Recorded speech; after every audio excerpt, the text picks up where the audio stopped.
يا عبادي الذين أسرفوا على أنفسهم لا تقنطوا من رحمة الله وبث منهما رجالا كثيرا ونساء واتقوا الله الذي تساءلون به والأرحام إن الله كان عليكم رقيبا يا أيها الذين آمنوا اتقوا الله وقولوا قولا سديدا يصلح لكم أعمالكم ويغفر لكم ذنوبكم ومن يطع الله ورسوله فقد فاز فوزا عظيما أما بعد فإن أصدق الحديث كتاب الله وخير الهدي هدي محمد صلى الله عليه وسلم وشر الأمور محدثاتها فإن كل محدثة بدعة وكل بدعة ضلالة. Ikhwatul Islam, saudara kaum muslimin, para tetamu Allah rahimani wa rahimakumullah. Alhamdulillah, tidak henti-hentinya lisan dan lidah kita ini memuji Allah Subhanahu wa taala. Nikmat demi nikmat Allah Subhanahu wa taala hadiahkan kepada kita bersama. Tentunya kita ingin betul-betul menjadi hamba yang selalu bersyukur kepada Allah Subhanahu wa taala. Dan bersyukur kepada Allah Subhanahu wa taala dengan hati, dengan mengakui semua nikmat yang ada bersumber dari Allah Subhanahu wa taala. Kita sebagai manusia tidak ada kekuatan, tidak ada daya dan upaya kecuali karena Allah Subhanahu wa taala. Kemudian bersyukur kepada Allah Subhanahu wa taala dengan kata-kata di mana tidak ada hari yang kita lewati kecuali ada kalimat memuji Allah Subhanahu wa taala di dalamnya. Dan bersyukur kepada Allah yang paling penting adalah dengan beribadah kepada Allah Subhanahu wa taala. Makanya Nabi sallallahu alaihi wasallam yang mana diberikan jaminan oleh Allah Subhanahu wa taala dengan surga, diberikan kepadanya maqamam mahmuda. Kemudian Nabi sallallahu alaihi wasallam tidak pernah tinggal salat malamnya. Tiba-tiba ibunda kita Aisyah bertanya kepada Nabi sallallahu alaihi wasallam, "Ya Rasulullah, bukankah engkau telah diampunkan dosanya? Bukankah engkau telah diberikan kemuliaan oleh Allah Subhanahu wa taala?" Kemudian ibunda kita Aisyah menyebutkan semua kemuliaan yang Allah berikan kepada nabinya. Karena ibunda kita Aisyah heran, kenapa Nabi solatnya begitu rajin, solatnya begitu khusyuk, begitu lama, sampai bengkak kaki Nabi sallallahu alaihi wasallam. Maka apa jawaban Nabi sallallahu alaihi wasallam? "Afala ahabbu an akuna 'abdan syakura?" Wahai Aisyah, tidakkah aku suka menjadi hamba yang bersyukur kepada Allah Subhanahu wa taala? Artinya seorang hamba yang bersyukur kepada Allah, maka mesti bagi mereka beribadah. Kalau mereka tidak beribadah, maka tidak sempurna rasa syukurnya. Bersyukur kepada Allah dengan hati mudah dilakukan. Dengan kata-kata juga tidak berat bagi kita mengucapkannya. Tapi syukur yang paling berat itu adalah dengan amalan dan perbuatan. Artinya ketika kita ingin bersyukur kepada Allah, maka di saat itulah kita harus beribadah kepada Allah. Dan ketika kita datang ke kota Madinah, kita ingin bersyukur kepada Allah. Iya, kita mengakui semua nikmat ini berasal dari Allah. Kemudian kita selalu mengatakan, "Ya Allah, Alhamdulillah terhadap nikmat yang Kau berikan kepada kami." Dan di antara syukur yang paling berat adalah bagaimana kita beribadah. Artinya ketika kita bersyukur dikala dipilih bisa datang ke kota Madinah, maka syukurnya adalah dengan beribadah kepada Allah Subhanahu wa taala. Kemudian salawat beriringkan salam semoga senantiasa tercurahkan berjunjungan alam Nabi kita yang mulia, uswah dan qudwah kita bersama Muhammad bin Abdullah sallallahu alaihi wasallam. Rasulullah sallallahu alaihi wasallam memiliki sifat yang paling sempurna. Ketika Allah Subhanahu wa taala memuji para nabi yang lainnya, Allah Subhanahu wa taala menyebutkan sifat mereka satu persatu. Misalnya ketika Allah memuji Nabi Nuh alaihi salam, Allah menyebutkan ketika Allah memuji Nabi Adam itu adalah orang yang ingin selalu kembali kepada Allah. Artinya selalu bertaubat. Ketika Allah memberikan teguran kepadanya, Nabi Adam langsung bertaubat kepada Allah Subhanahu wa taala. Dan itu adalah sifat yang mulia. Ketika Allah Subhanahu wa taala memuji Nabi Nuh alaihi salam, maka Nabi Nuh adalah 'abdan syakura, hamba yang pandai bersyukur kepada Allah Subhanahu wa taala. Ketika Allah Subhanahu wa taala memuji Nabi Ibrahim, seorang nabi yang saleh, seorang nabi yang dermawan. Ketika Allah memuji anaknya bernama Ismail, adalah seorang nabi yang paling penyabar. Begitu juga dengan nabi-nabi yang lainnya. Artinya ketika Allah Subhanahu wa taala memuji para nabi di dalam Al-Qur'an, Allah sebutkan sifat mereka satu persatu. Ini sifatnya, itu sifatnya. Tetapi ketika Nabi atau ketika Allah memuji Nabi SAW, Allah tidak menyebutkan sifat Nabi satu persatu, tapi Allah menyebutkan wa innaka la'ala khuluqin 'azim. Apa artinya? Sesungguhnya engkau memiliki akhlak yang agung. Kalau kita mengartikan, mendefinisikan ayat ini seperti itu, ikhwatul Islam, masih kurang. Kenapa kurangnya? Karena di dalam ayat ini ada kata-kata ala. Ala itu apa artinya? Di atas. Artinya apabila ada akhlak yang mulia, budi pekerti luhur yang luar biasa, maka akhlak Nabi berada di atasnya. Artinya Nabi SAW memiliki, apabila ada akhlak yang mulia, akhlak Nabi berada di atasnya. Sehingga ketika Allah Subhanahu wa taala memuji Nabi, Allah tidak menyebutkan satu persatu, tapi Allah menyebutkan bagaimana kemuliaan akhlak Nabi sallallahu alaihi wasallam. Artinya kalau berbicara tentang kesabaran, Nabi yang paling sabar. Kalau berbicara tentang orang yang memaafkan, Nabi orang yang paling memaafkan. Kalau berbicara tentang orang yang selalu bertaubat, Nabi yang selalu bertaubat. Kalau berbicara tentang masalah bersyukur, Nabi yang paling bersyukur. Semuanya Nabi berada di atasnya. Dan itu merupakan di antara kemuliaan Rasul kita yang mulia sallallahu alaihi wasallam. Rasulullah sallallahu alaihi wasallam, ikhwatul Islam, disebutkan oleh Allah Subhanahu wa taala sifat-sifat yang mulia. Dan di antara sifat yang mulia dipaparkan oleh Allah di akhir surah At-Taubah. Laqad ja'akum rasulun min anfusikum. Sungguh telah datang seorang nabi dari bangsa kalian, dari diri kalian.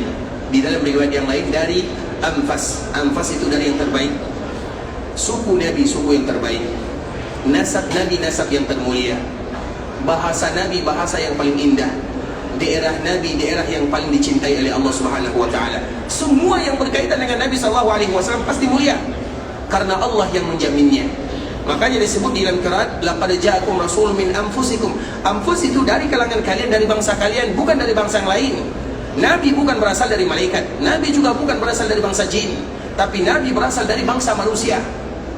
Itu artinya, kalau kita artikan, kalau kita baca anfas, anfasikum, artinya Nabi dari yang terbaik. Apa yang terbaik? Semuanya. Makanya jasad yang terbaik jasad Nabi sallallahu alaihi wasallam. Nasab yang terbaik nasab Nabi sallallahu alaihi wasallam. Daerah yang terbaik daerah Nabi sallallahu alaihi wasallam. Bahasa yang terbaik bahasa Nabi sallallahu alaihi wasallam. Semuanya yang terbaik ada pada diri Nabi sallallahu alaihi wasallam. Maka itu makna laqad ja'akum rasulun min anfusikum atau anfasikum. Kemudian apa sifat Nabi? Azizun alaihi ma'anitum. Di antara sifat Nabi yang disebutkan sedikit oleh Allah dalam ayat ini, Nabi itu tidak pernah menginginkan keberatan atau tidak pernah menginginkan kesulitan untuk umatnya. Selagi ada ibadah, perkara yang mudah, maka itu yang dipilih oleh Nabi SAW. Nabi tidak ingin memberatkan umatnya, tidak sama dengan umat-umat sebelumnya. Makanya di dalam Al-Quran ikhwatul Islam, Rabbana la tuhammilna ma la taqata lana bih. Karena orang-orang terdahulu di kala mereka beribadah itu berat sekali ikhwatul Islam. Nabi tidak ingin. Makanya ibadah yang paling mudah adalah ibadah yang ada dalam agama Nabi sallallahu alaihi wasallam. Kita contohkan misalnya ibadah salat. Ibadah yang mudah itu adalah ibadah salat yang dilakukan oleh umat Nabi. Kalau kita berbicara tentang umat lainnya, tidakkah kita ingat ketika Nabi melakukan Isra? Kemudian Nabi berjumpa dan berbicara dengan Allah, tapi Nabi tidak melihat Allah. Nabi berbicara dengan Allah, tapi Nabi tidak melihat Allah Subhanahu wa taala. Karena kita tidak akan bisa melihat Allah sampai kita wafat. Dengannya Nabi mengatakan nurun anna arah. Cahaya bagaimana aku bisa melihatnya? Dan juga ibunda kita Aisyah mengatakan barang siapa yang mengatakan Nabi melihat Allah ketika terjadi Mi'raj, faqad iftara, maka dia sudah berdusta atas nama Nabi sallallahu alaihi wasallam. Hadis yang dikeluarkan oleh Imam Bukhari di dalam kitab Tauhid, akhir kitab yang dibahas oleh Imam Bukhari dalam kitab Sahih Bukhari. Kemudian ikhwatul Islam, ketika Allah Subhanahu wa taala berbicara dengan Nabi, maka Allah mewajibkan, apa yang diwajibkan oleh Allah kepada Nabi? Apa yang Allah wajibkan? Salat berapa kali? 50. Kemudian ketika Allah mewajibkan salat 50, apakah Nabi menerimanya atau menolaknya? Nabi terima. Iya atau tidak? Nabi terima. Kemudian dikala Nabi terima, Nabi turun bertemu dengan di langit ketujuh. Siapa di langit ketujuh? Nabi Ishak atau Nabi Musa? Dua-duanya salah. Nabi Ibrahim. Di langit ketujuh Nabi Ibrahim. Di langit keenam Nabi. Karena ini juga merupakan di antara kemuliaan. Berarti yang paling mulia itu adalah Nabi Muhammad sallallahu alaihi wasallam. Yang kedua adalah Nabi Ibrahim. Yang ketiga Nabi Musa alaihi salam. Terlepas daripada itu semua ikhwatul Islam, ketika lewat dengan langit ketujuh, Nabi Ibrahim lewat selesai, berarti kewajiban salat 50 waktu, coba bayangkan. Kemudian lewat di langit ke-6, maka Nabi Musa ini bertanya, apa yang Allah wajibkan kepadamu? Maka Nabi mengatakan Allah wajibkan 50 waktu. Kalau seandainya Nabi Musa tidak memberikan saran kepada Nabi SAW, maka Nabi turun dengan 50 waktu. Coba bayangkan, kalau kita salat 50 waktu, kapan kita istirahat? 5 waktu saja kita sering bolong. Bahkan jangankan hari pertama kita masih kuat, hari kedua orang iqamat baru datang, hari ketiga terlambat 1 rakaat, hari keempat terlambat 2 rakaat, hari kelima terlambat 3 rakaat, hari keenam kita jadi imam masbuk. Artinya ikhwatul Islam, kita tidak kuat, itu 5 waktu. Bagaimana dengan 50 waktu? Nah, di saat itulah Nabi Musa mengatakan, coba apa kata Nabi Musa? Wahai Muhammad, engkau tidak akan bisa, umatmu tidak akan bisa, umatmu tidak akan sanggup, karena aku sudah mencoba Bani Israel. Artinya kewajiban ini sudah diwajibkan oleh Allah kepada umat sebelumnya, dan mereka tidak sanggup, kata Nabi Musa. Nabi Musa adalah, kita ini semuanya berhutang kepada Nabi Musa, karena sarannya diterima oleh Nabi. Kembali lagi Nabi kepada Allah, berbolak-balik sampai 5. Nah, pada akhirnya Allah mengatakan 5, tapi nilainya sama dengan 50. 5, tapi nilainya sama dengan 50. Artinya ikhwatul Islam, itulah makna azizun alaihi ma'anitum. Nabi itu tidak ingin memberatkan umatnya, karena umat-umat sebelumnya mereka gagal. Banyak yang gagal di dalam beribadah kepada Allah Subhanahu wa ta'ala. Maka Nabi tidak ingin umatnya menjadi umat yang gagal, sehingga disebutkan azizun alaihi ma'anitum. Nabi itu merasa berat terhadap apa yang menimpa umatnya, baik dari segi ibadah ataupun dari segi yang lainnya. Kemudian sambungan ayat ini, azizun alaihi ma'anitum harisun alaikum. Nabi itu sangat antusias bagaimana kita beriman kepada Allah, bagaimana kita ikut kepada Nabi. Semua yang berkaitan dengan kemaslahatan dunia dan akhirat sudah disampaikan oleh Nabi. Tinggal kita mempelajarinya, membacanya, kemudian kita mengikutinya. Karena Nabi sudah sampaikan semuanya. Karena agama sudah sempurna, tidak ada dikurangi, tidak ada ditambah. Karena Nabi sudah menyempurnakan, dan itu adalah bentuk harisun alaikum. Kemudian bil mu'minina raufun rahim. Dan Nabi itu adalah orang yang paling cinta kepada orang-orang mukmin. Artinya ikhwatul Islam, begitulah sifat Nabi SAW, yang tentunya Nabi sangat sayang kepada kita semuanya. Perjuangan, pengorbanan yang dilakukan oleh Nabi SAW, itu alasannya adalah bagaimana sayangnya Nabi SAW kepada umatnya. Sehingga ikhwatul Islam, Nabi tidak pernah melupakan kita di dalam doanya. Nabi tidak pernah melupakan umatnya. Hanya saja umat Nabi yang sering melupakan Nabinya. Dan kita tidak ingin termasuk orang yang melupakan Nabi SAW. Di antara bentuk kita mengingat Nabi SAW adalah di dalam salam dan salawat yang kita ucapkan untuk Rasul kita yang mulia Muhammad bin Abdullah sallallahu alaihi wasallam. Allahumma salli ala Muhammad wa ala ahli baitihi wa ala azwajihi wa dhurriyyatihi kama sallaita ala Ibrahim wa ala ali Ibrahim innaka Hamidum Majid. Allahumma barik ala Muhammad wa ala ahli baitihi wa ala azwajihi wa dhurriyyatihi kama barakta ala Ibrahim wa ala ali Ibrahim innaka Hamidum Majid. Ikhwatul Islam, saudara kaum muslimin, para tetamu Allah rahimani wa rahimakumullah. Sekarang kita akan kembali berbicara tentang kota Madinah, yang mana sebelumnya kita telah menyampaikan bahwa Madinah dengan Nabi SAW ada dua hal yang berjodoh yang tidak akan pernah bisa terpisahkan. Ketika kita membahas tentang Nabi, maka mesti bagi kita membahas tentang kota Madinah. Dan ketika kita berada di kota Madinah, mudah bagi kita membayangkan bagaimana hadis-hadis yang berkaitan dengan kota Madinah, karena kita berada di dalamnya. Tapi kalau kita berada di daerah kita masing-masing, kemudian membahas tentang Madinah, kurang nyambung rasanya, karena kita tidak berada di daerahnya. Nah, sekarang kita berada di Madinah, tinggal kewajiban kita bagaimana mengetahui tentang Madinah, bagaimana pula mengetahui tentang Nabi SAW, karena Madinah memiliki berjuta kenangan yang dilalui oleh Nabi SAW. Dan cukup menjadi kemuliaan kota Madinah ketika ia memiliki banyak sekali nama. Sebahagian para ulama mengatakan Madinah lebih daripada 100 namanya. Imam As-Salihi rahimahullahu ta'ala, seorang ulama sejarah, dia menyebutkan Madinah memiliki lebih daripada 94 nama. Ada yang menyebutkan 95 nama. Salah satunya adalah Madinah, Taba, Tiba, Darul Iman, Darul Hijrah, Darul Abrar, Darul Akhyar, Darul Sunnah, Baitul Ilmi, Al-Habibah, Al-Mahfudah, Akalatul Buldan, Akalatul Qura, Baladul Rasul, Zatu Nakhlin. Siapa yang hafal? Itu baru 15 ya. Dia punya 95 nama. Dan setiap nama itu ada alasannya, ada dalilnya, ada ayatnya atau ada hadisnya.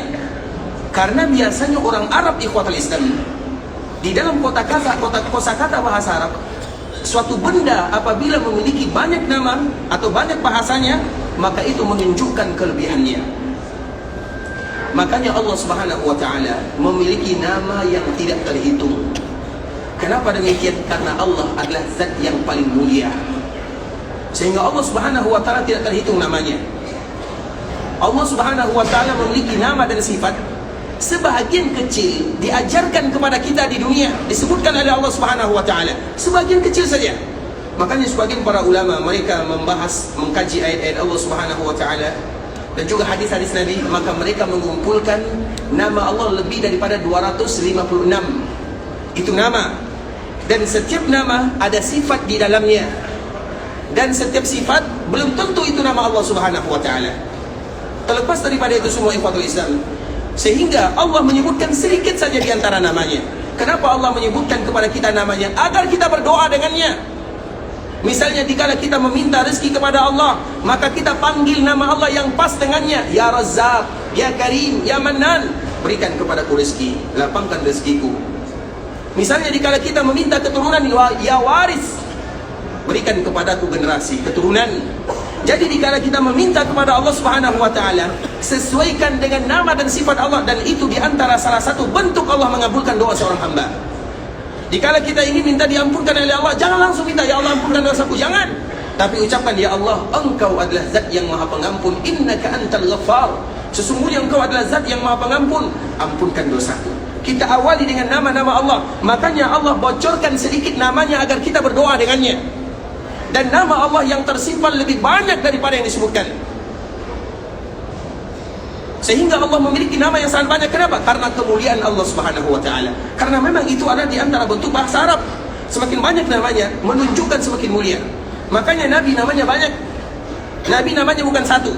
Nabi menyebutkan nama Nabi adalah Muhammad, Ahmad, Al-Muqaffi, Al-Hashir, Al-Aqib, Al-Mahi, Nabi Taubah, Nabi Rahmah. Para ulama menyebutkan yang disepakati ada 14 nama yang disepakati. Kemudian yang berbeda di sana lebih banyak lagi. Artinya nama Nabi bukan satu, banyak nama Nabi SAW. Dan setiap nama ada makna di dalamnya. Begitu juga dengan kota Madinah. Di antara salah satu kemuliaan kota Madinah, cukup ketika dia memiliki banyak sekali nama.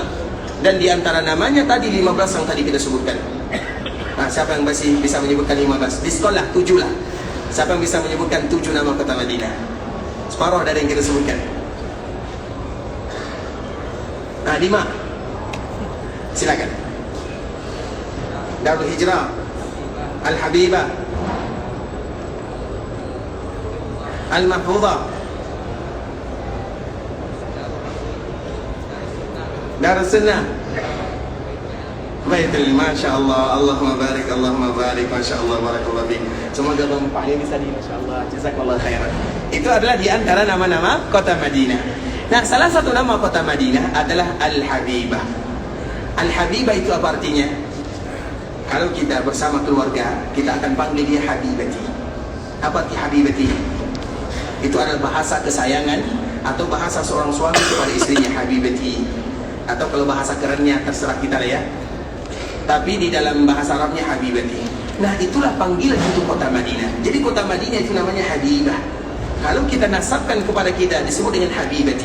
Artinya kota yang kita sayangi, kota yang kita cintai. Dan memang itu kota Madinah.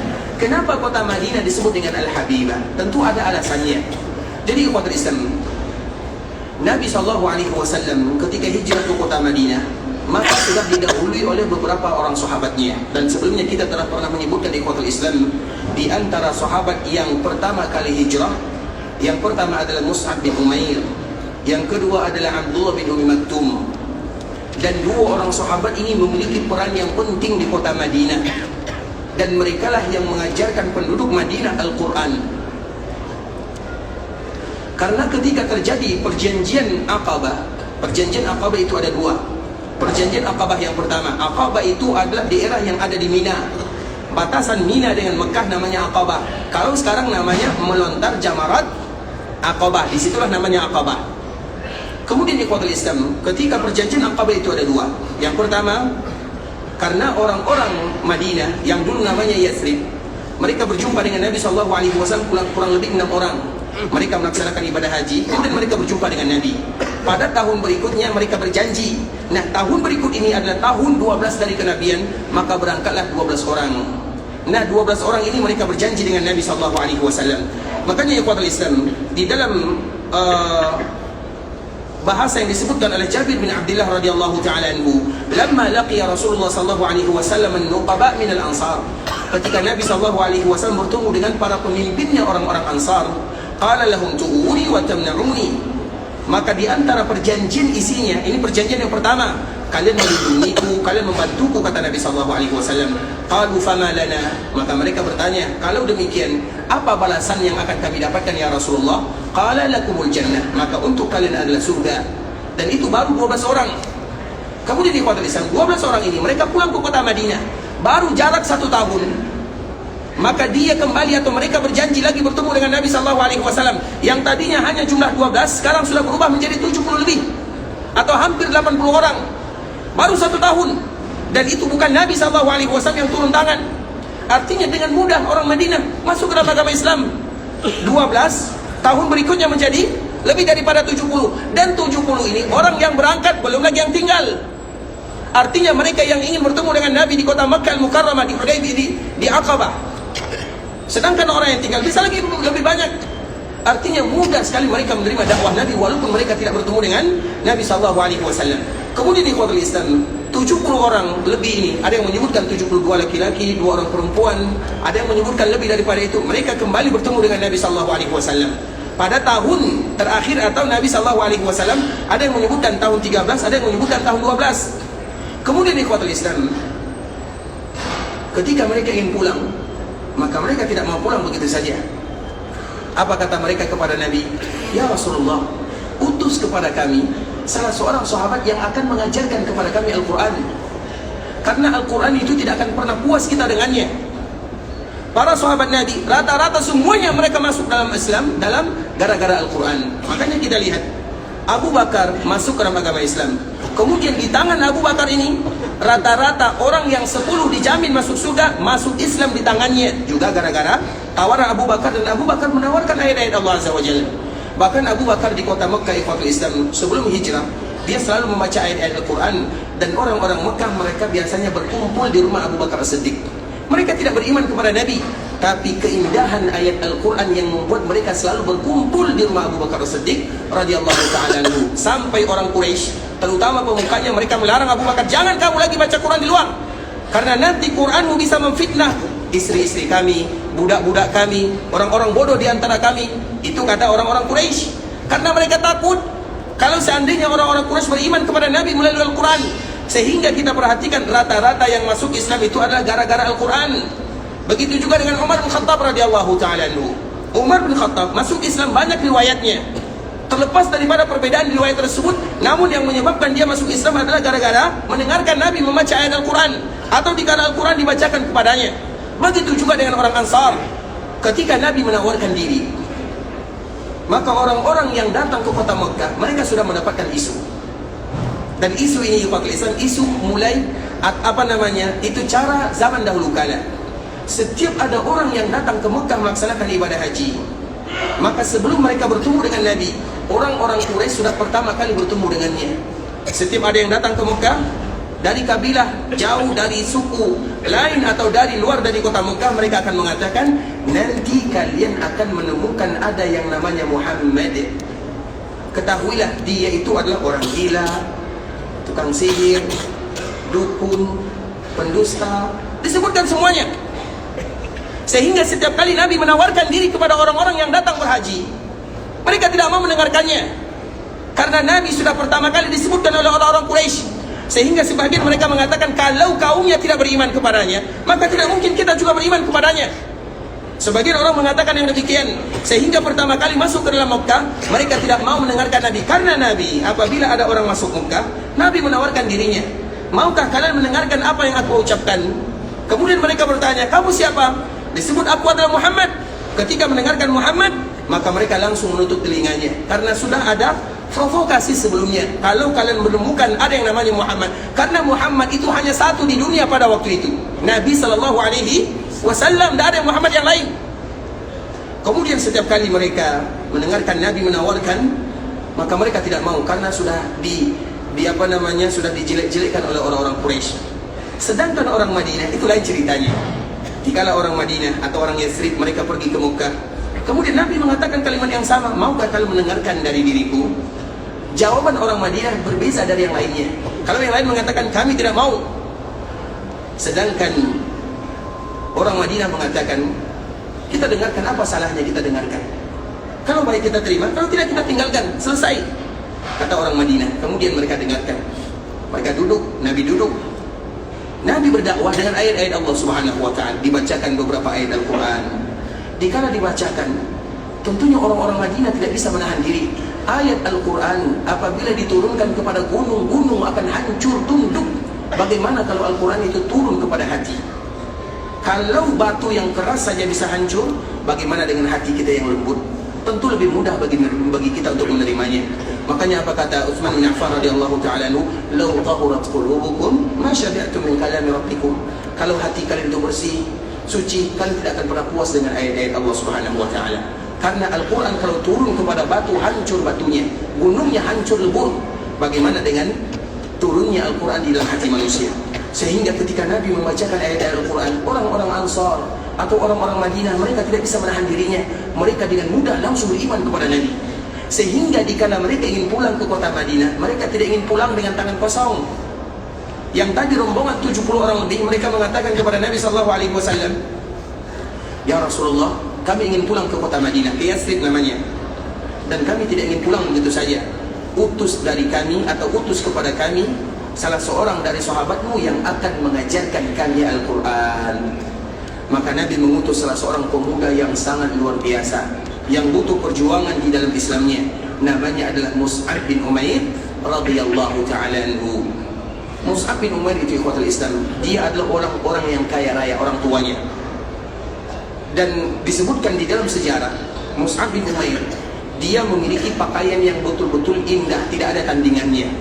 Minyak wangi yang luar biasa. Makanya disebutkan kalau Mus'ab lewat, misalnya dia lewat di sini, kemudian sampai 100 meter ke sana, wanginya masih tinggal di sini. Saking wanginya. Kalau kita yang tinggal apa? Artinya begitulah kemewahan daripada Mus'ab bin Umair. Sendalnya yang terbaik, pakaiannya dari Yaman, karena pada waktu itu terkenal pakaian dari Yaman. Itu terkenal sekali pada waktu itu. Artinya penampilan yang luar biasa indahnya. Ketika dia masuk Islam, menerima dakwah Nabi, maka orang tuanya marah, semua kebutuhannya ditarik, sehingga dia tampil atau bertemu dengan Nabi dalam keadaan pucat, tidak makan, karena biasanya orang tuanya yang memberikan kepadanya. Dia masih muda, kemudian dia tidak lagi memakai pakaian yang bagus, bahkan juga tidak memakai sandal, kakinya sudah banyak pecah-pecahnya. Artinya Nabi kasihan kepadanya, tapi dia adalah orang yang komitmen. Artinya agar kita tahu ikhwatul Islam, masuk Islam dulu di zaman Nabi itu tidak semudah yang kita bayangkan. Oh, Mus'ab masuk Islam, kemudian Mus'ab diutus oleh Nabi SAW ke kota Madinah. Kenapa Nabi? Kita harus mempelajari kenapa dia diutus oleh Nabi SAW. Butuh perjuangan yang luar biasa. Dia masih muda, maka dia dipilih oleh Nabi SAW. Dan Mus'ab ini juga lah ikhwatul Islam. Kita tahu ketika terjadi perang Uhud. Perang Uhud itu ikhwatul Islam, perang yang berat dirasakan oleh Nabi SAW. Dan dikala terjadi perang Uhud, maka dikabarkan Nabi SAW wafat di sana. Kenapa demikian? Karena dikala Nabi SAW terjerumus masuk ke dalam sebuah lubang, kita tahu Nabi SAW patah giginya, masuk besi di pipinya atau di giginya anak panah. Artinya para sahabat mereka berebutan untuk menolong Nabi SAW. Dan salah satu yang menolongnya adalah Mus'ab. Mus'ab ini dikala menolong Nabi, dia jadikan badannya sebagai tameng untuk Nabi SAW. Maka dengannya dialah salah seorang yang tadi syahid di jalan Allah Subhanahu wa Ta'ala karena membela Nabi. Nah, musuh mereka menganggap yang meninggal itu adalah Nabi SAW, padahal yang meninggal itu adalah sahabat Mus'ab bin Umair radhiyallahu ta'ala anhu. Pada akhirnya dia disolatkan oleh Nabi SAW. Bagaimana dia disolatkan? Dia tidak memiliki pakaian yang pas. Ditutup mukanya, terbuka kakinya. Ditutup kakinya, terbuka bagian depannya. Pada akhirnya para sahabat bertanya, bagaimana caranya Rasulullah? Maka Nabi mengatakan, tutup mukanya dan tutup bagian kakinya dengan daun. Artinya ikhwatul Islam, begitulah sahabat mereka bersama Nabi SAW. Salah satunya adalah Mus'ab. Dan Mus'ab itu adalah duta pertama Nabi SAW ke kota Madinah. Dan dia disebut dengan Muqri. Muqri itu artinya orang yang mengajarkan penduduk Madinah Al-Quran. Makanya orang yang pertama kali datang ke kota Madinah adalah Mus'ab bin Umair dan Abdullah bin Umi Maktum. Dua inilah yang disebut dengan Muqri'nya penduduk Madinah. Ketika mereka datang ke kota Madinah, mereka mengajarkan penduduk Madinah Al-Quran, sehingga tidak ada rumah-rumah yang ada di Madinah kecuali mereka sudah belajar Al-Quran. Dan dengan mudah pula mereka masuk ke dalam agama Islam. Sehingga mereka yang pertama kali datang ke kota Madinah adalah Mus'ab dengan Abdullah bin Umi Maktum. Kemudian ada yang menyebutkan As'ad bin Zurarah. As'ad bin Zurarah tentunya ada yang menyebutkan dia berasal dari Madinah. Dan Mus'ab ini tinggal di rumah As'ad bin Zurarah. Karena mereka sepakat bertiga orang ini, mereka berdakwah dengan Al-Quran di kota Madinah. Sehingga sebelum Nabi datang ke kota Madinah, Madinah sudah banyak yang masuk ke dalam agama Islam. Kemudian setelahnya disusul oleh sahabat yang lainnya. Disusul oleh Bilal, disusul oleh Ammar, disusul oleh Sa'ad bin Abi Waqqas, dan kemudian juga disusul oleh Umar bin Khattab. Kalau Umar bin Khattab, dia berhijrah, satu-satunya yang terus terang berhijrah adalah Umar bin Khattab. Dikala ada orang lain berhijrah, mereka bersembunyi, mereka berhijrah di malam hari, karena hijrah itu bukan perkara yang mudah. Tapi kalau Umar berhijrah, dia datang, dia tawaf dulu. Kemudian dia mengatakan, wahai orang-orang Quraisy, aku ingin berhijrah. Siapa di antara kalian yang anaknya ingin menjadi yatim, datang kepadaku. Bahasanya coba bayangkan. Siapa di antara mereka yang ingin istrinya jadi janda, datang kepadaku. Tidak ada yang berani. Dan dikala dia hijrah, maka sahabat yang lain memanfaatkan kesempatan ini, sehingga lebih daripada 20 orang yang ikut hijrah bersama Umar bin Khattab. Karena biasanya kalau mereka sendiri yang hijrah, maka mereka hijrah dalam keadaan bersembunyi. Tapi mumpung ada Umar bin Khattab, satu-satunya sahabat yang hijrah secara terus terang, maka mereka ikut kepada Umar bin Khattab radhiyallahu ta'ala anhu. Itulah sahabat yang pertama kali hijrah ke kota Madinah, dan setelahnya baru Nabi yang hijrah ke kota Madinah. Kemudian di kota Islam, ketika Nabi SAW hijrah ke kota Madinah, sebagaimana yang sebelumnya telah kita sampaikan, Madinah tidak seindah yang kita bayangkan. Madinah itu adalah kota yang penuh dengan wabah penyakit, sampai-sampai air yang berwarna putih itu menjadi kuning karena wabah yang melanda. Sehingga ketika Nabi hijrah dan para sahabat hijrah, maka banyak di antara mereka yang tidak bisa tahan tinggal di kota Madinah, karena keadaan yang ada di Mekah dengan Madinah, dua daerah yang berbeda. Muhajirin, mereka berasal dari Mekah. Dikala mereka berada di kota Madinah, banyak di antara mereka yang tidak bisa tinggal di dalamnya. Mereka demam, mereka sakit, bahkan sampai-sampai mereka mulai pasrah. Artinya mereka pasrah bahwa mereka akan meninggal, padahal baru hijrah. Salah satunya Abu Bakar As-Siddiq, kemudian Bilal bin Rabah, dan juga sahabat-sahabat yang lainnya. Kemudian Nabi SAW melihat keadaan yang demikian, maka di saat itulah Nabi berdoa kepada Allah. Apa doa Nabi? Ya Allah, di antara doa Nabi dikala melihat para sahabatnya, pindahkan wabah yang ada di sini ke daerah Juffah. Makanya ada di antara daerah namanya Juffah. Kemudian apa kata Nabi SAW setelahnya? Allahumma habib ilayna al-madinata ka hubbina Makkah. Allahumma habib ilayna al-madinah ka hubbina Makkah aw ashad. Ya Allah, tanamkan kepada kami rasa cinta kepada kota Madinah sebagaimana kami cinta kepada kota Mekah, atau jadikan kecintaan kami terhadap kota Madinah melebihi kecintaan kami terhadap kota Mekah. Sehingga dari ayat ini atau dari hadis ini, karena ada sambungannya, wasahihah itu artinya jadikan dia daerah yang sehat, jadikan dia daerah yang bisa dihuni, jadikan daerah yang bisa memberikan manfaat kepada para sahabat yang datang berhijrah ke kota Madinah. Sehingga Nabi berdoa dengan demikian, Allahumma habib ilayna al-madinah ka hubbina Makkah aw ashad. Ya Allah, tanamkan kecintaan kepada kami terhadap kota Madinah sebagaimana kami mencintai Makkah, atau jadikan kecintaan kami terhadap kota Madinah sebagaimana kami cinta kepada kota Makkah. Dan kecintaan tersebut lebih lagi, itu adalah di antara doa yang dibaca oleh Nabi SAW ketika Nabi sampai di kota Madinah. Maka dari sinilah di antara salah satu nama kota Madinah adalah Al-Habibah. Kenapa disebut dengan Al-Habibah? Karena Nabi SAW mengatakan Allahumma habib ilayna al-Madinah, sehingga Madinah ini adalah daerah yang al-mahbubah, daerah yang al-habibah. Ketika Nabi mencintai kota Madinah, maka wajib bagi semua kaum muslimin mencintai kota Madinah. Kenapa demikian? Karena kita apabila mencintai Nabi, maka kita akan mencintai apa yang dicintai oleh Nabi SAW. Itu kaedahnya. Kalau kita betul-betul cinta kepada Nabi, semua yang dicintai oleh Nabi wajib bagi kita mencintainya.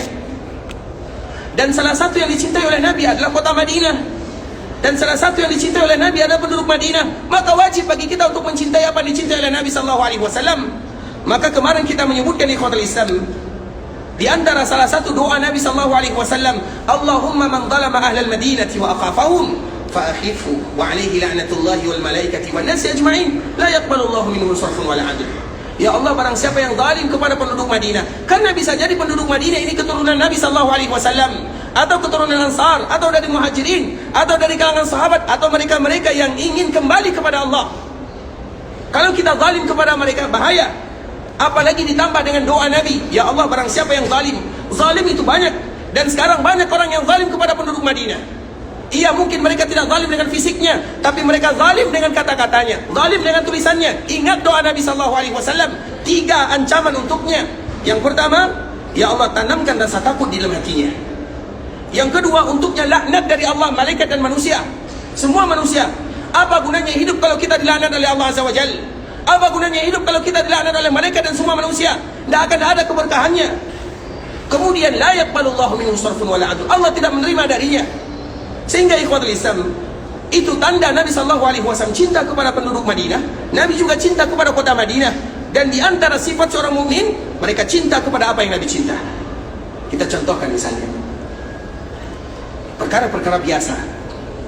Kita tahu ikhwatul Islam, sahabat Jabir bin Abdullah. Jabir ini adalah sahabat yang berasal dari Ansar, sahabat yang berasal dari Madinah. Ayahnya bernama Abdullah, Jabir bin Abdullah, maka disebut dengan Jabir bin Abdullah. Abdullah, ayahnya Jabir, adalah orang yang pertama kali syahid ketika terjadi perang Uhud. Karena perang Uhud, sebagaimana dari yang disebutkan di ikhwatul Islam, perang Uhud itu para sahabat meninggal kurang lebih berapa? 70. Berapa dari Ansar? Berapa dari Muhajirin?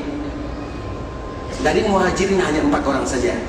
Sisanya berasal dari Ansar. Dan yang pertama kali meninggal di kala terjadi perang Uhud adalah sahabat Abdullah, ayahnya Jabir. Makanya Jabir ini ikhwatul Islam termasuk di antara salah satu sahabat yang banyak meriwayatkan hadis dari Rasulullah SAW. Nah, dia punya kisah yang sangat unik dengan Nabi, menunjukkan bagaimana cinta kepada Nabi SAW. Agar kita tahu apa makna cinta kepada Nabi. Karena tidak semua orang yang mengatakan cinta kepada Nabi, maka Nabi akan mencintainya. Atau tidak semua orang yang mencintai Nabi, cinta mereka diterima. Makanya Imam Ibn Katsir rahimahullahu ta'ala mengatakan, qala al-ulama wa qala al-hukama, laysa sya'nu an tuhib, walakinna sya'na an tuhab. Para ulama, para hukama, mereka menyebutkan permasalahannya bukan bagaimana kalian mencintai Nabi, tapi bagaimana supaya kalian dicintai oleh Nabi SAW. Karena banyak sekarang orang mengatakan kami cinta kepada Nabi, kemudian dia joget-joget dengan alasan cinta kepada Nabi. Cintanya tidak diterima. Iya, dia mengatakan siang dan malam cinta kepada Nabi, tapi apakah Nabi SAW cinta kepada perbuatan yang ia lakukan? Belum tentu. Cinta kepada Nabi adalah dengan mencintai apa yang dicintai oleh Nabi SAW. Cinta kepada Nabi adalah mempelajari hadis Nabi SAW. Cinta kepada Nabi, mempelajari sejarah Nabi SAW, itu baru cinta kepada Nabi SAW. Artinya cinta kepada Nabi tidak semudah yang kita bayangkan. Iya, kita butuh cinta kepada Nabi dengan ucapan, dan kita juga butuh cinta kepada Nabi dengan perbuatan. Dan perbuatan ini yang berat. Dengan lisan, semua kita mudah mengatakan cinta kepada Nabi, tapi dengan amalan, sulit bagi kita menerapkan cinta yang sesungguhnya kepada Nabi. Maka kita contohkan bagaimana cinta para sahabat Nabi. Jabir, ketika dia pergi ke rumah Nabi, bertamu kalau bahasa kitanya, maka Nabi menyediakan makanan, ada roti dan yang semisalnya.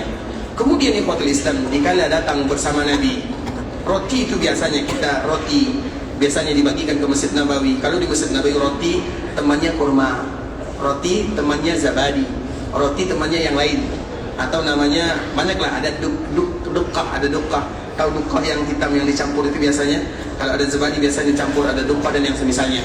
Karena kalau roti saja itu hambar rasanya. Nah, dikala Nabi SAW kedatangan tamu Jabir, maka Nabi bertanya kepada Aisyah, apakah ada yang lain? Teman makan roti ini apa? Apakah tidak ada yang lain? Maka Aisyah mengatakan tidak ada, karena memang kita tahu kehidupan Nabi, kehidupan yang paling sederhana. Bahkan disebutkan 2 bulan tidak pernah keluar asap, atau pernah 2 bulan tidak keluar asap dari rumah Nabi SAW. Nabi hanya makan kurma, minum air putih sahaja. Nah begitu juga dikala Jabir ini datang, tidak ada kecuali khal. Khal itu ikhwatul Islam, kini ibarat cuka lah. Artinya untuk, kalau nanti kita ingin memastikan apa itu khal, nanti pergi keluar, beli sandwich, kemudian tambahkan khal, agar kita tahu bagaimana rasanya. Rasanya agak sedikit asam lah kalau bahasa kitanya, bagi kita yang pernah mencobanya. Kemudian terlepas daripada itu semua, Jabir tidak suka kepada khal. Dan kita tidak suka kepada suatu makanan, itu biasa. Karena masalah selera itu berbeda dari satu orang kepada orang lain, berbeda dari suatu daerah kepada daerah yang lain. Kalau kita tidak suka, tidak boleh dipaksakan. Nah Jabir salah satunya, dia tidak suka kepada khal. Ketika Nabi bertanya kepada ibunda kita Aisyah, "Ya Aisyah, apakah ada teman makan ini?" Maka Aisyah mengatakan tidak ada kecuali khal. Apa kata Nabi? "Ni'mal udum al-khal." Sesungguhnya makanan yang bagus itu adalah khal. Nabi memuji khal ini. Maka Jabir heran mendengarnya. Kemudian dikala Jabir mendengarnya, dia pun mengatakan, semenjak Nabi mencintai dan menyebutkan pujian terhadap makanan ini, semenjak itu pula aku cinta kepada khal tersebut. Padahal sebelumnya dia tidak cinta. Bukan sampai di sini saja, yang meriwayatkan hadis dari Jabir juga mengatakan perkataan yang sama. Aku juga tidak suka kepada khal, tapi semenjak aku meriwayatkan hadis dari Jabir dari Nabi SAW, maka semenjak itu pula saya cinta kepada khal. Dan kita yang mendengarkan, coba nanti dirasa bagaimana rasanya. Artinya, apakah kalau kita tidak cinta kepada khal, kita tidak cinta kepada Nabi SAW? Tidak.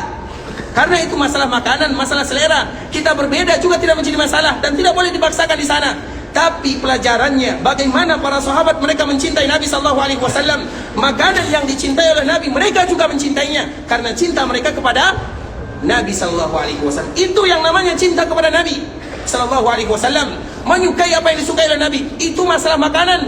Bagaimana kalau masalah pakaian? Bagaimana kalau masalah sunnah Nabi? Bagaimana kalau masalah agama? Maka sudah lebih penting lagi kita kedepankan. Makanya bagaimana kita bisa mencintai Nabi kalau kita tidak tahu hadis Nabi? Bagaimana kita mencintai Nabi kalau kita tidak tahu sejarah Nabi? Bagaimana kita mencintai Nabi kalau kita tidak paham hadis-hadis Nabi SAW? Karena cinta kepada Nabi, kita ingin melakukan apa yang dilakukan oleh Nabi. Kenapa? Karena kita ingin cinta kepada Nabi, agar cinta kita ada balasannya, supaya cinta kita tidak bertepuk sebelah tangan. Iya, kita mencintai Nabi, tapi Nabi tidak cinta kepada kita. Kita tidak menginginkan yang demikian. Kita ingin cinta kita ada balasannya. Kita cinta Nabi, Nabi cinta. Bagaimana caranya? Maka dengan melakukan apa yang dilakukan oleh Nabi SAW. Iya, mungkin ada tingkatan perbedaannya. Ada yang biasa, ada yang mubah, ada yang sunnah, ada yang wajib, ada yang fardu dan semisalnya. Tapi terlepas daripada itu semua, kita ingin mencintai apa yang dicintai oleh Nabi. Bagaimana kita tahu kalau itu dicintai oleh Nabi, itu tidak dicintai Nabi? Kecuali dengan belajar agama, kecuali dengan mengetahui hadis Nabi SAW. Makanya Jabir bin Abdullah, dia mengatakan sebuah kalimat yang sangat indah. Dan itu baru sahabat Jabir, belum lagi sahabat yang lain. Seperti Anas bin Malik.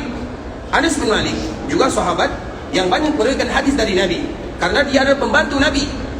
Bahkan dia didoakan oleh Nabi SAW keberkahan terhadap hartanya, keberkahan terhadap umurnya, keberkahan terhadap keturunannya.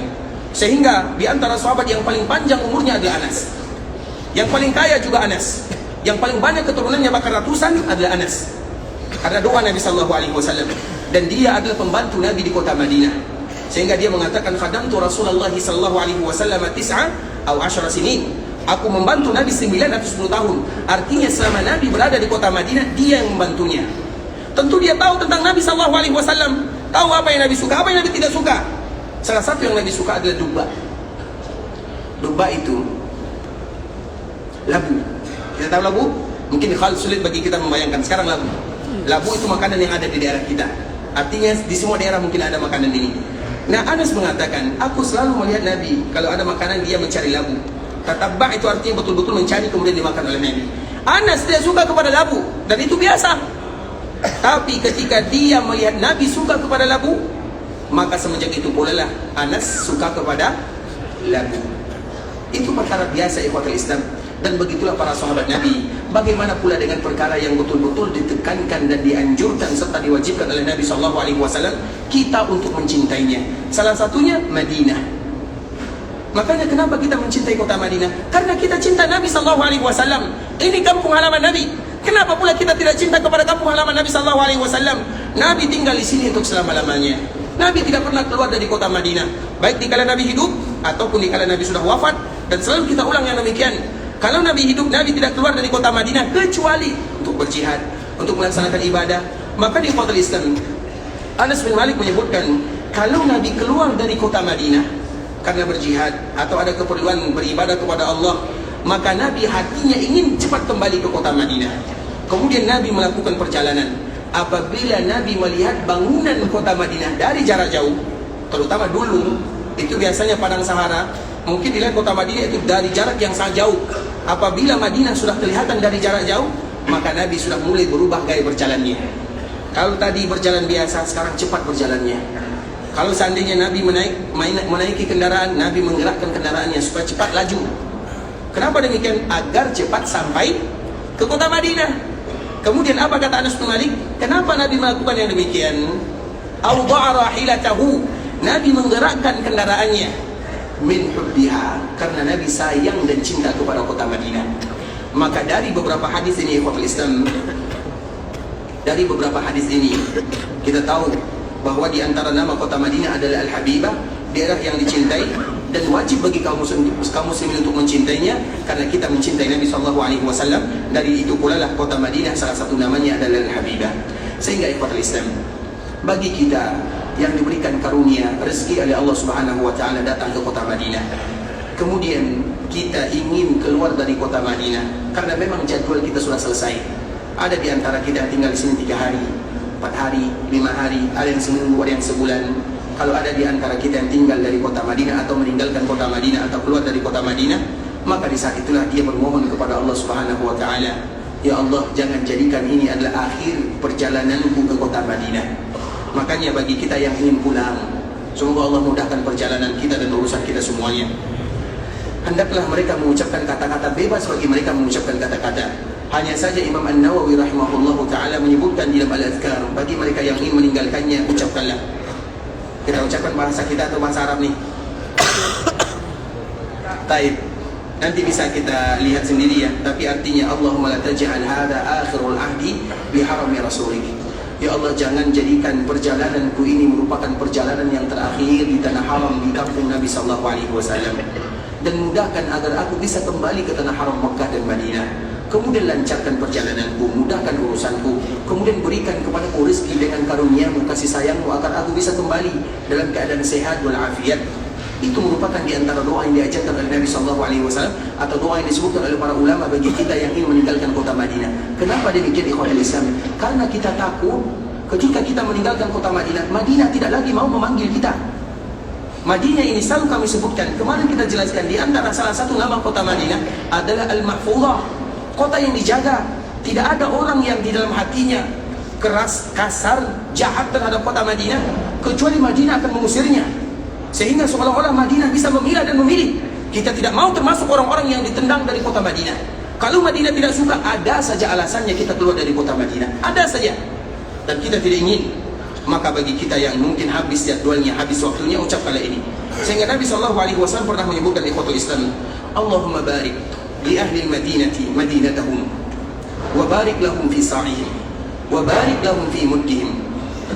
Allahumma inni Ibrahim abduka wa khaliluk, wa inni abduka wa rasuluk. Inna Ibrahim sa'alaka li ahli Makkah, wa inni as'aluka li ahli al-madinati kama sa'alaka Ibrahim li ahli Makkah wa mithlahu ma'a.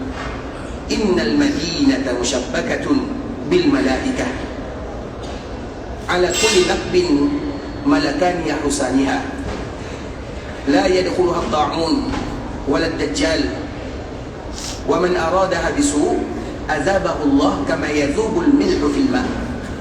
Itu merupakan di antara doa yang dibaca oleh Nabi SAW. Apa artinya? Ya Allah, berikanlah keberkahan terhadap Madinah dan terhadap penduduk Madinah. Berikan keberkahan terhadap sa'nya. Sa' itu timbangan atau takaran, sa' dan mud.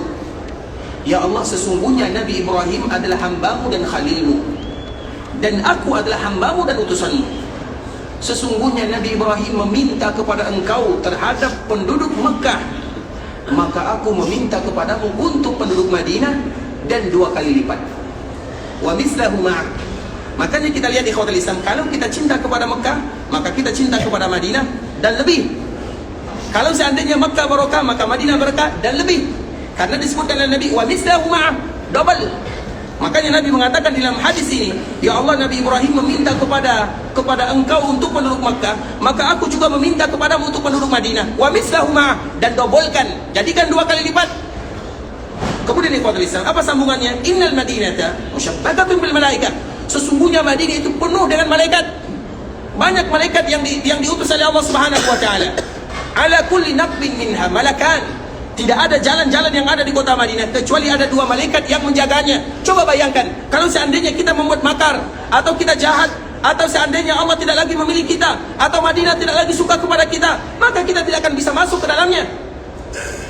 Makanya tadi kita sebutkan doa yang disebutkan oleh Imam An-Nawawi rahimahullahu ta'ala. Walaupun dengan bahasa kita, sebelum kita pulang, kita bersyukur kepada Allah. Ya Allah, engkau berikan kepadaku kesempatan bisa datang ke kota Madinah, berziarah ke perkuburan Nabi, bertetangga dengan Nabi, walaupun hanya beberapa hari. Jangan jadikan ini yang terakhir ya Allah. Kembalikan lagi kami ke sini dalam keadaan sehat, dalam keadaan afiat, dalam keadaan diridhai, dalam keadaan diberikan keberkahan semuanya. Makanya Nabi SAW mengatakan, sesungguhnya Madinah penuh dengan malaikat. Setiap jalan yang ada di kota Madinah, itu ada 2 malaikat yang menjaganya. La yadkhuluha ta'un wala dajjal. Madinah tidak akan pernah dimasuki oleh dajjal dan ta'un. Man arada habisu. Barang siapa yang menginginkan keburukan, ketika mereka berada di kota Madinah, adzabahullah, maka Allah akan cairkan dia, akan hancurkan dia. Kama yadhubul milhu fil ma'. Kalau garam dimasukkan ke dalam air, apakah kita bisa melihatnya? Apakah kita bisa kembali mengambilnya? Tidak. Seperti itulah kita tidak ingin. Makanya ikhwatul Islam, dalam satu sisi kita wajib cinta kepada kota Madinah. Dalam sisi lain, ketika kita meninggalkan daerah yang kita cintai, maka tentu ada rasa rindu di dalamnya. Maka dari situlah ikhwatul Islam, bagi kita, dan ini kami selalu memberikan ini masukan saja, bagi kita yang diberikan kelebihan oleh Allah Subhanahu wa taala, baik dari segi fisiknya, dari segi hartanya, maka tempat perjalanan imaniyah yang paling bagus adalah Mekah dan Madinah. Sehingga bagi kita yang diberikan kelebihan oleh Allah, kalau dia melaksanakan ibadah umrah, cukup 1 kali saja, 1 perjalanan, kemudian dia tawaf, kemudian banyak ibadah, pulang. Kemudian bulan depan atau tahun depan berangkat lagi. Seperti itulah yang selalu dia lakukan. Kenapa? Agar kita termasuk orang-orang yang dirindukan oleh Madinah dan juga dirindukan oleh Makkah Al-Mukarramah. Terutama bagi kita yang punya kelebihan dan diberikan kelebihan oleh Allah Subhanahu wa taala, dan semoga kita termasuk di antara salah satunya. Tapi kalau Islam, saudara kaum muslimin, kita cukupkan sampai di sini ya. Tambah lagi? Tapi kalau Islam, kemarin sebenarnya cerita kita bukan ini ya, tapi ini cerita kita kemarin bagaimana pembangunan Masjid Nabi, atau bagaimana Nabi SAW datang ke kota Madinah, karena ini tentunya semuanya bersambung, ada ikatan satu dengan yang lainnya. Nah, apabila kita tahu bahwa Madinah ini merupakan kota yang dicintai, maka wajib bagi kita mencintainya. Kemudian di kota Islam, ketika Nabi datang ke sini, maka Madinah menjadi daerah yang sehat, wasahihah, karena memang itu doa Nabi SAW, bagus dihuni.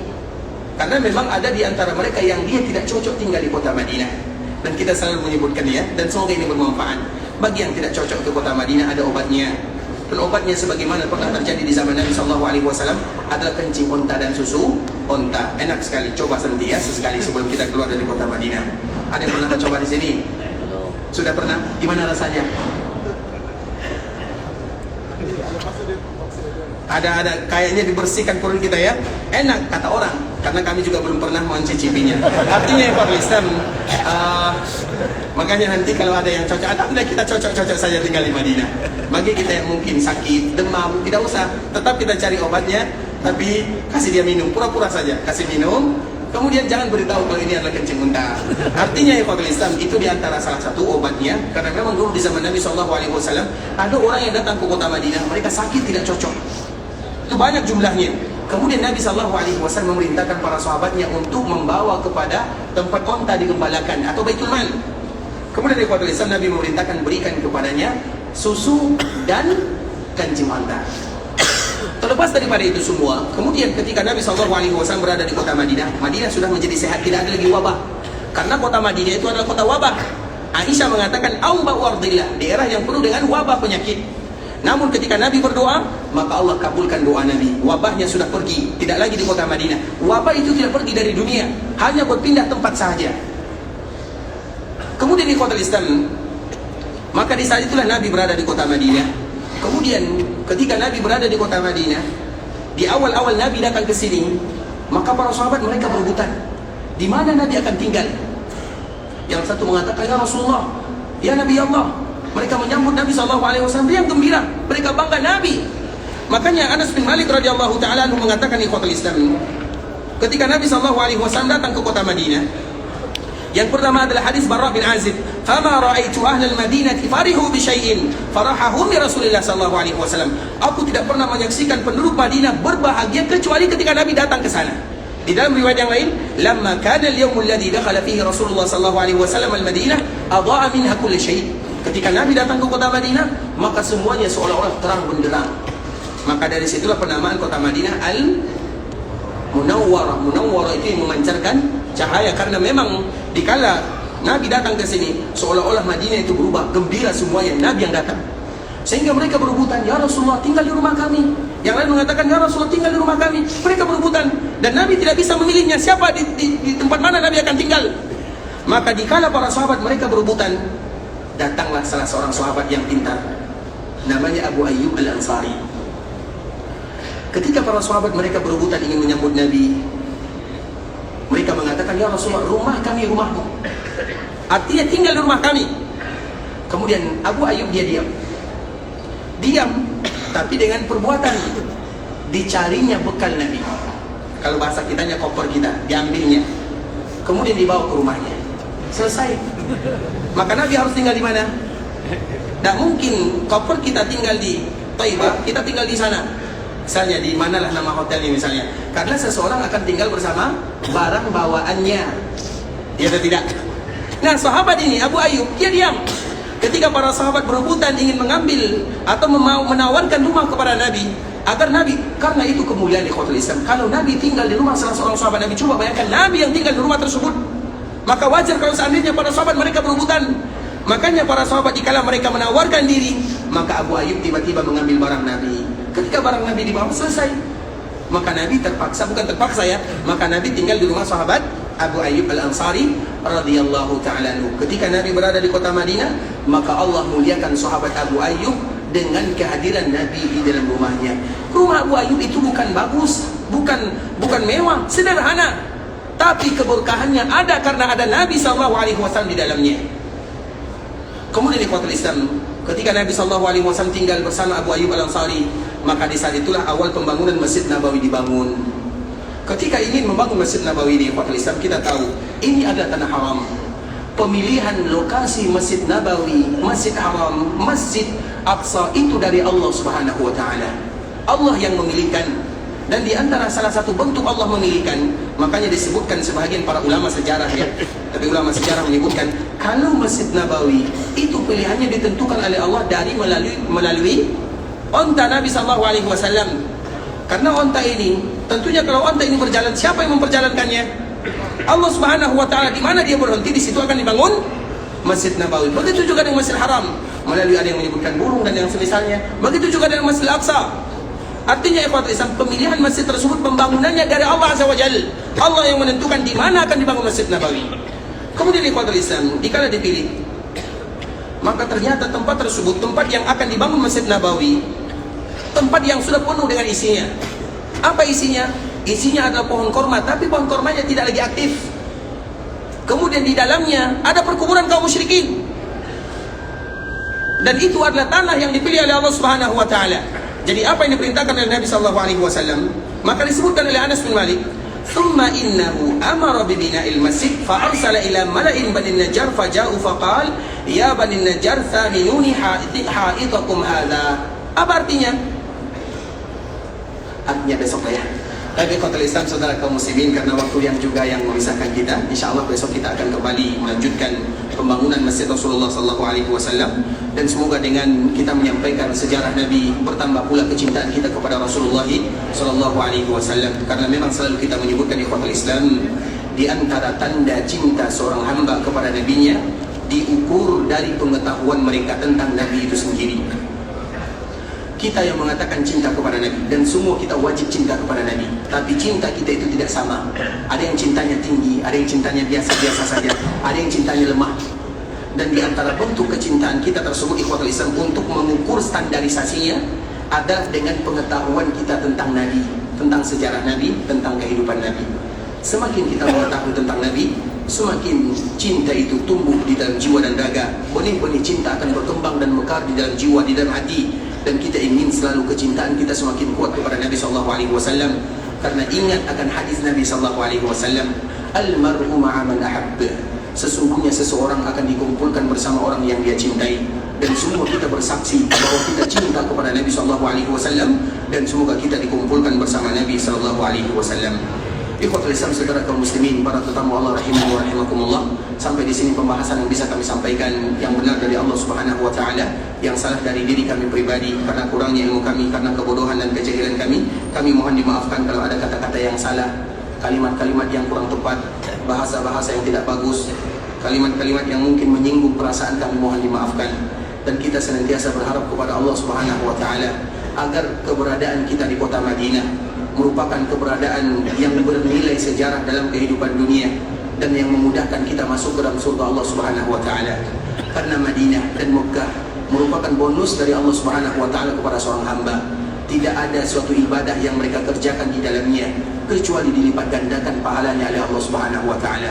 Padahal pahala dan ibadah tersebut adalah ibadah yang sama kita lakukan dikala kita berada di daerah kita masing-masing. Salatnya itu juga, puasanya itu juga, Qur'annya itu juga, zikirnya itu juga, doanya itu juga. Tapi itu apabila kita lakukan di dalam Masjid Nabawi, di tanah haram, dan juga di haram yang ada di Mekah, maka pahalanya dilipat gandakan semuanya oleh Allah Subhanahu wa taala. Karena Allah ingin semua hambanya mereka berjalan di dunia tanpa memiliki dosa, dan semoga kita semuanya termasuk hamba yang diampunkan oleh Allah Subhanahu wa taala. Agar kita diampunkan oleh Allah dan juga kedua orang tua kita. Kalau ada di antara mereka yang masih hidup, semoga dipanjangkan umurnya dalam rangka melakukan ketaatan kepada Allah. Kalau ada di antara orang tua kita yang sudah meninggal, semoga Allah Subhanahu wa taala sayangi dirinya, ampunkan dosanya, jadikan perkuburannya taman di antara taman-taman surga. Semoga Allah ampunkan dosa saudara-saudari kita, keluarga kita, tetangga kita, masyarakat kita, guru-guru kita, ulama-ulama kita, para pemimpin kita, dan seluruh kaum muslimin. Kalau ada di antara kita yang ingin pulang meninggalkan kota Madinah, maka kita berharap semoga ini bukan pertemuan terakhir dengan kota Rasulullah SAW. Semoga kita dikembalikan lagi dalam keadaan sehat walafiat ke kota Madinah untuk bisa beribadah, mengambil bonus dan pahala yang telah disediakan oleh Allah Subhanahu wa taala, dan kita pulang dalam keadaan membawa umratan mabrurah wa sa'yan mashkura wa dhanban maghfura. Kita tutup dengan doa kafaratul majlis. Subhanakallahumma wa bihamdika asyhadu an la ilaha illa anta astaghfiruka wa atubu ilaik. Wa sallallahu wa sallim ala nabiyyina wa habibina wa khalilina wa sayyidina Muhammad wa ala alihi wa sahbihi wa sallam tasliman katsira. Assalamualaikum warahmatullahi wabarakatuh.